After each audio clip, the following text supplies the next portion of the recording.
जय मसीह की। हमारे प्रभु और उद्धारकर्ता यीशु मसीह के नाम में सारे सजीव वाहिनी श्रोताओं को नमस्कार। आज के दिन हमारे ध्यान करने का विषय, जैसा आप सोचते हैं वैसा ही आप बन जाते हैं। अचानक से कोई कुछ बन नहीं जाता, वो पहले सोचता है। अगर आप देख पाए, अगर कोई प्रधानमंत्री या कोई भी हो, वो पहले सोचते हैं कि मुझे ऐसे करना है, मुझे ऐसे बनना है। और थोड़े लोग की सोच इतनी गिरी हुई रहती है कि वो अच्छा सोच नहीं पाते और हमेशा इसी समझ में रहते हैं कि मेरे साथ कभी कुछ होगा नहीं और मेरी ज़िंदगी ऐसे ही मामूली सी रहेगी। और अगर हम गौर से देखें तो उसके बाद वो लोग वैसी ही ज़िंदगी जीते हैं। अगर हम हमारे सोच और हमारे समझों को, हमारे ख्यालों को हम अधीन में नहीं रखें और परमेश्वर के अनुसार हम नहीं सोच पाए तो हम अपनी ज़िंदगी में आगे नहीं बढ़ सकते। हमारे ख्याल वो चाहे अपवित्र हो तो हमारी ज़िंदगी अपवित्र होगी। अगर हमारे ख्याल पवित्र हो और एकदम साफ और एकदम ऊंचाई ख्याल हमें रहे तो हम वैसी ही ज़िंदगी जीते हैं। हमारे ख्यालों और हमारे सोचो समझो में इतनी सामर्थ्य है, वो हमें बदल देती है, वो हमें बलवंत बना देती है। अगर किसी ने आपको बहुत तारीफ़ की तो आप क्या होंगे? अब खुशी से आकाश में उड़ने जैसी महसूस आपको होगी। बस एक आप उड़ नहीं सकते, बस उतना ही, पर आप उड़ते ही रहते हैं पूरे दिन। अगर किसी ने आपका कुछ तारीफ़ किया तो तारीफ़ करने से क्या हो रहा है? वो समझ में आपको प्रभाव कर रहा है, आपके समझों पर, आपके सोचों पर प्रभाव कर रहा है। बोल रहा है अपने आप से कि मैं अच्छा हूँ, मैं बहुत सुंदर हूँ, मैं बहुत परिपूर्ण हूँ, मैं बहुत महत्वपूर्ण हूँ करके हम अपने में ही सोचते रहते हैं। तो किसी का शब्द, किसी के बोलने से हमारे सोचों पर प्रभाव पड़ रहा है।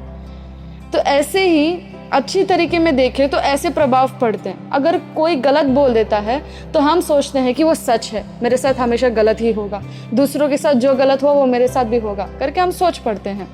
हमारे सारे विचार जो कुछ भी हैं, अगर हम उसे अधीन पे रख पाए तो हमारी ज़िंदगी में हम विजेता और सफलता हर एक चीज़ में हम पा सकते हैं। जैसे हम देखें तो परमेश्वर के वचन में भी यही लिखा है। नीति वचन 23वां अध्याय और उसके 7वें पद के पहले भाग में हम देख पाए तो परमेश्वर इस तरीके से बात कर रहा है, क्योंकि जैसा वह अपने मन में विचार करता है वैसा वह आप है। देखिए, आपके विचारों को अगर आप नहीं बदलेंगे आज के दिन, मैं आपको बदलने के लिए नहीं कह रही हूँ, मैं बोल रही हूँ कि वो परमेश्वर के स्वाधीन में रखिए। पूरा समर्पण कर दीजिए परमेश्वर को, क्योंकि हर एक व्यक्ति चाहता है कि वो सुख में जिए और उसके सारे विचार शांतिपूर्वक हो, पर वो अपने आप से वो नहीं प्राप्त कर पाता। उसके लिए परमेश्वर के अनुग्रह ज़रूरत है। और हम कई बार सोचते हैं बस मैं ख्यालों में पाप कर रहा हूँ पर मैं असली ज़िंदगी में नहीं कर रहा। पर आप जानते हैं, अगर आप ख्यालों में भी कर रहे हैं तो वो पाप के ही समान है। आपकी ख्यालें नहीं बदलेंगी तो आपकी ज़िंदगी का चलन और आपकी ज़िंदगी का व्यवहार नहीं बदलेगा। पर परमेश्वर देखिए क्या बोलता है हमारे लिए आज के दिन। अगर हम फिलिपियों का पुस्तक 4 का अध्याय और उसके 8वें पद में देख पाए तो इस तरीके से लिखा है, इसलिए हे भाइयों, जो बातें सत्य है और जो बातें आदरणीय हैं और जो बातें उचित हैं और जो बातें पवित्र हैं और जो बातें सुहावनी हैं और जो बातें मन भावनी हैं, अर्थात जो भी सद्गुण और प्रशंसा की बातें हैं, उन पर ध्यान लगाया करो। जो बातें तुमने मुझसे सीखी और ग्रहण की और सुनी और मुझ में देखी, उनकी पालन किया करो, तब परमेश्वर जो शांति का सोता है तुम्हारे साथ रहेगा। मैं धन्यवाद करती हूँ परमेश्वर की कि उसने इतना प्यारा वचन हमें बाइबल में दिया है। हम बहुत ही बार बाहर ढूंढते हैं हमारे सवालों का जवाब, पर परमेश्वर हमें यही दे रहा है। तो आज के दिन आप सोच रहे होंगे मैं क्या सोचूं फिर, तो मैं बोल रही हूँ परमेश्वर ने जो आपको इतने दिन से जैसे पाला है उसके बारे में आप सोचिए। जो चमत्कार उसने आपकी ज़िंदगियों में दिया है, वो चमत्कारों के बारे में सोचिए। वो चमत्कार 2 गुना 100 गुना बढ़ेंगी। और परमेश्वर ने आपको कैसे बुलाया है, आप परमेश्वर में क्या हो, मसीह में आप क्या कहलाते हो, आप उसके बारे में सोचिए। परमेश्वर ने आपको क्या क्या दिया, परमेश्वर ने आपको उद्धार दिया, परमेश्वर ने आपको प्रेम दिया, परमेश्वर ने ये सब दिया। और बहुत सारी चीज़ें हैं अगर हम परमेश्वर के वचन में देख पाए तो आप नहीं गिन सकते, इतने सारे चीज़ हैं। तो उन सभी को आप ध्यान में रखिए। जो आपके सामने रहता है उसी के बारे में आप सोचते हैं। अगर आप सामने कुछ और रखकर मन में कुछ और, नहीं हो पाता। जो आपके सामने हमेशा रहता है कभी ना कभी उसके ऊपर आपको नज़र पड़ता है। इसीलिए आपके सामने आँखों के सामने हमेशा वचन को रखिए।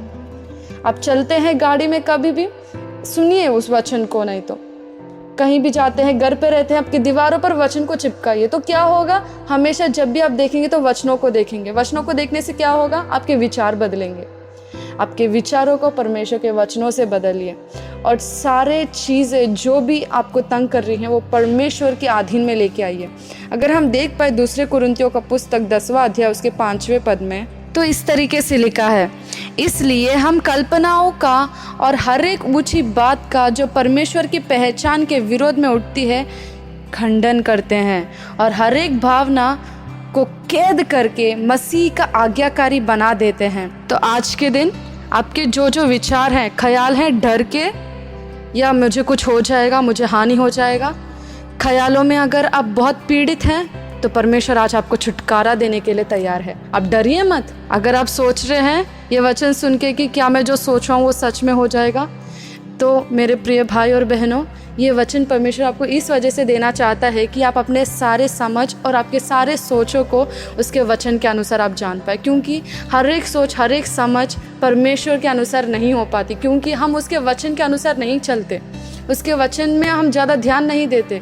तो हम सोच पड़ते हैं कि जो विचार है वो सही है, पर आपके विचार सच है या नहीं, आप वचन के अनुसार आप उसे जांच लीजिए और आपके सारे विचारों को, सारे डरों को और सारे ख्यालों को परमेश्वर के अधीन में लेके आइए। बोलिए, परमेश्वर के पास जाइए, प्रार्थना करिए, बोलिए, परमेश्वर मैं अपने सारे विचारों को मैं तेरे को सौंपता हूँ, तू मेरे विचारों को अधीन पे ले ले।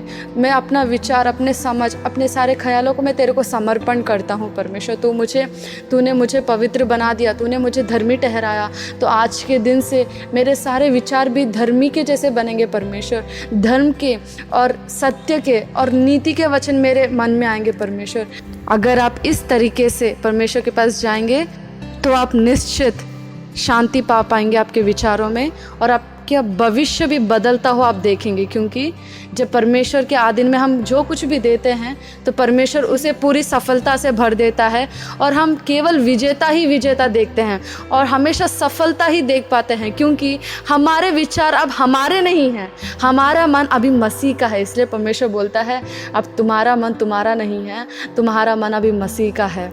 जब हम मसीह को अपनी ज़िंदगी में स्वागत करते हैं तो इतना बड़ा चमत्कार हमारे ज़िंदगी में होता है। तो परमेश्वर इस वचन को आशीष दे और आपको हर एक ऊंची विचार के बारे में सोचने की समझ और सोचने की शक्ति और सामर्थ्य से भरे। आमीन।